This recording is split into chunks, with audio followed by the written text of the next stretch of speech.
Hello, my name is Paul Bray. I'm CEO at Spaldings, and today I'd like to introduce to you, and I'm delighted to introduce to you, the latest feature on our website called Forge to Field. Now, Forge to Field is a series of product trials and testimonials following our latest product designs, but also we take a look at some of our redesigned parts, something that we've enhanced out of our existing product range. With nearly 70 years experience applying wearing parts into agriculture and ground care, we really understand the importance of downtime. We're constantly striving to improve the working life of our parts through design innovation, materials used and heat treatment processes. In this first episode of Forge to Field, we look at the recent enhancements we've made to our Flatlift point 02154. Through design innovation and materials used, we've really managed to improve the performance of this point. We believe it's a real game changer. In this video, Jason Smith, our product specialist, visits Steve at Stowe Farms, who trialled the point for us during the summer. Jason will be discussing how it performed and looking at some of the design changes we've made to the point. Morning, Steve. Good morning, thanks for having us along. Just tell us a little about your farm and the kind of cropping, the kind of machines you're using. Yeah, okay. We're a cereal farm, 800 acres, mainly wheat, spring beans and spring oats. So anything that is coming into a wheat crop, we will go in with the top down first, cultivation, and then second we will go in with a 5-leg subsoiler. With the hope, with a bit of weathering, we can go in with the drill. Yep. Sort of 6 weeks later, straight in, or power harrow in front of it. So the Flatlift really is one of your frontline pieces. It is, yeah. Yeah. Spot on. Yeah.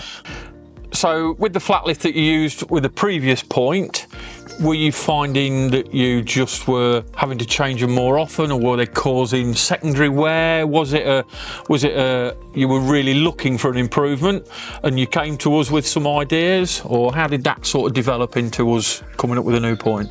Well, we talk to you guys quite a lot anyway. You're local. I talk with Mike, and I've seen you at shows over the years, and not necessarily looking for an improvement, but always giving feedback.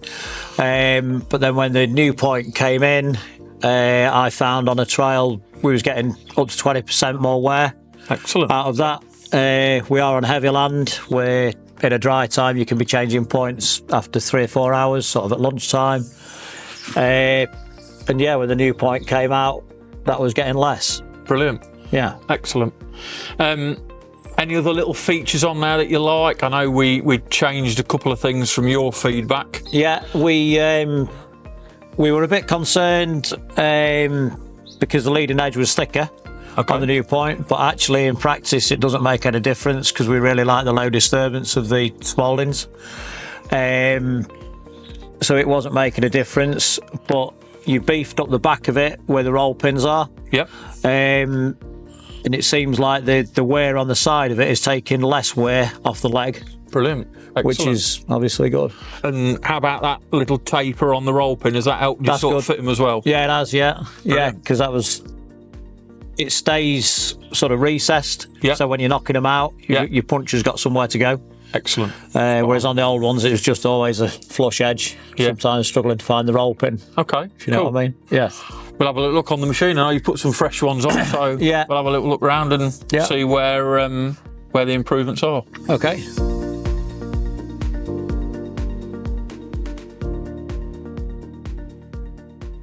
So this is a brand new point fitted. One of the things we talked about previously, and among the other improvements, we infilled the bottom of this point now, so it's completely sealed and it doesn't have that continued rib. Yeah. What benefits have you found with that? That's been good because the bottom of the point is lasting longer in work, but not only that, it's the bottom of the leg is not getting worn as badly as it used to be. Okay. We sort of rebuild these legs every year in the workshop in winter, and we found ourselves putting a piece of steel in this bottom to make the leg last longer. Okay. So I'm thinking that now you've done that with that point, I think we should have to do that less, really. Brilliant. Excellent. So 10 years experience of the Flatlift. Are there any little things that you think stand it out from anywhere else?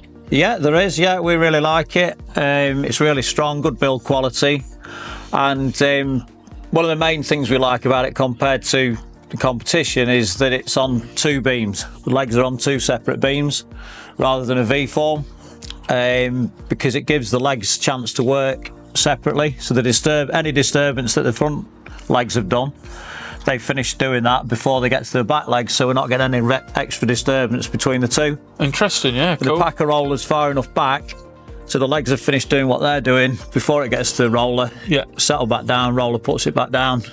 Excellent. And we find that gets a really good result. And especially on the crawler, we like the hinges on the legs.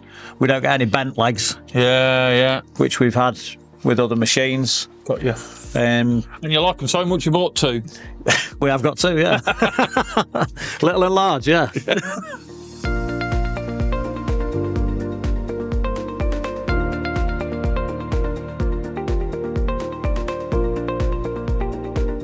We really hope that you enjoyed this first episode of Forge to Field. Please look out for the next instalment. If you require any further information, please contact your local representative or contact our sales lines on 01522 507 600. But also, if you want to be included in our Forge to Field series of videos, please let us know.